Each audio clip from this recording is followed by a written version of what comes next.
Tuh, gua saling diadakan, ayo. Anu nih kono sih, sama jenenge Angelia. Ayo, nembang dulu. Nah, ya. Aku ora ngarani sing paling mok senengi sing kira-kira sing ngendhangi iso. Apa nduk, Dik? Langgam mawon nggih, Pak. Langgam oke. Ya. Kela nomor Sidro. Kela Dik.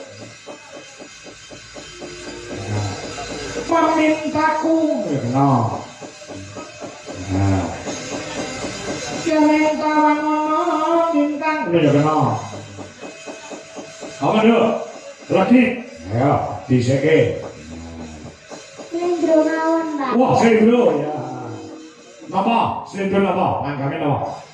Podang kuning. Wah, podang kuning. Nggih. Nek ngono karo ngadeg nek podang kuning. Ya.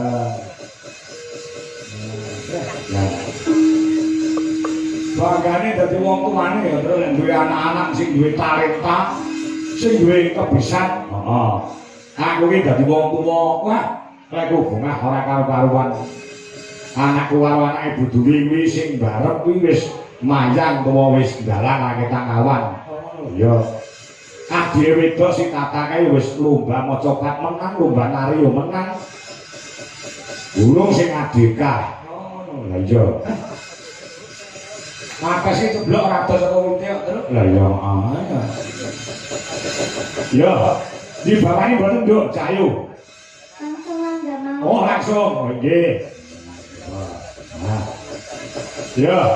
Nah. Ini sesuk sampean mlebu sekolah ora, Ki? Besok libur, Pak. Loh, sesuk Kamis. Nggih, gurune gerak jalan, Pak. Gurune. Sik, gerak jalan iki dalam rangka apa? Hari guru, Pak. Oh, sesuk hari guru to? Iya, Pak. Oh, alah biar mlaku radong. Wong aku hari bapak ya ora ngerti. Bojoku ya ora selamat dari bapakmu ya ora. Iya. Ya. Oh, sesuk bener ora ono beneran. Nggih, Pak. Libur, Pak. Siap. Nah, sekolah sing pinter ya, Cayu. Nggih, Pak. Nah, sekolah sing pinter gapela cita-citamu setinggi langit. Angkatan derajat wong tuamu karo kekondanganmu lan kepinteranmu. Padha karo Mbak Yu Muriken Salindri tenang. Nggih, Pak. Wong tuane yo melu kok angkat mergo popularitas sing diraih karo Niken Salindri. Apa sing ora ngerti Mama Wiwin saiki? Iya. Karo Bapak Soleh. Lah iya. Urung Pak Sukono. Deglen, Pak Kandung Niken. Oh iya. Wah, pancen bapak yo dalan. Oh, bapak ini kan yo dalan. Dalan tur Klaten. Oh, Klaten Jawa Tengah. Oh iya. Jadi Niken Salindri yo telah Klaten.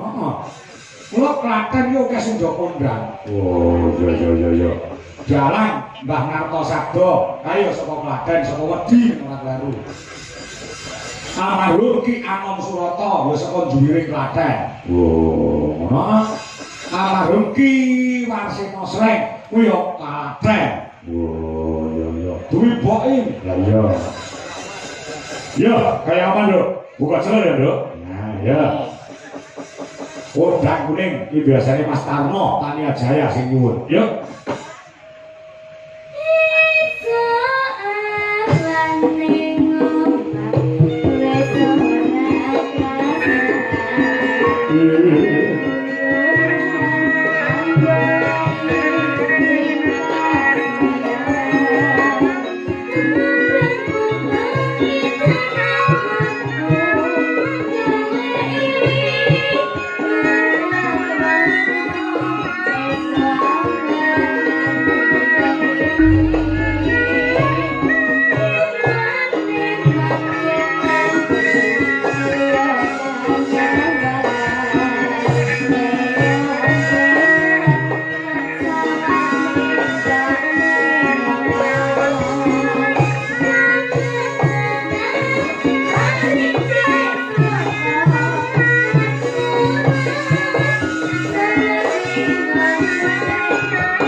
yang disusul karo genduk Niken Salindri sesuai karo janjiku mau pengen ora mung ngembang ning kudu nganggo jogetan jaipongan